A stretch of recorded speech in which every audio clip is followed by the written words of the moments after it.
Assalomu alaykum oyijon, yaxshi dam oldinglarmi?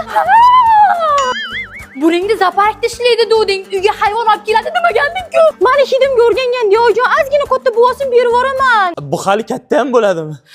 Yumaloqcham, o'zi shirinchamsan. Men bolamni ham bunaqa erkalamaganman-ey. Zebo, bu o'rtamizda uxlash shartmi? Bitta o'zi uxlashga qo'rqadi, endi 6 oylik. Zebo, soatimni ko'rmadingmi? Men qattan bilaman, turgandir o'sha yerda, qarasangiz-chi. Oyijon, bittaga ko'payishamiz. Bezakansiz, lekin xursand bo'ldim. Endi men ham nevara erkalataman, ha? Yo'q, unaqa mehmon emas. Qanaqa mehmon? Mana. Fil bilan jirafa ham olib kelmabsiz-da, kelin. Bo'ldi, olib kelaymi? Birga yashayverardinglar, o'g'lim bilan ketaverardilar safarga. Ona, anu keliningizni maymunchasi depressiyaga kirib o'lib qopti-da. Yuring, dalda beraylik. Bir kun kelib maymunni janozasida o'tiraman deb o'ylamagandim. Mani ish uchun dieta qilyapsan-a? Oy, telefonimni ko'rmadingizmi? Hech qayerdan topa olmayapman. Telefon qil. Qo'limdan qayerdandir jinglayapti. Ha, ilon yetib yoribdi. Xavotir olmanglar, bir haftada hazm qilib chiqarib yuboradi.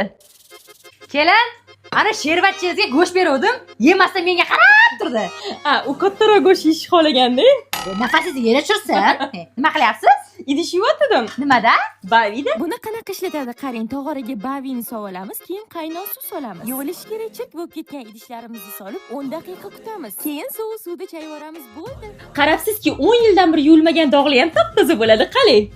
Zo'rku. Eshitdingmi? Yugurmasam bo'lmaydi, tualetga ulgurmayman.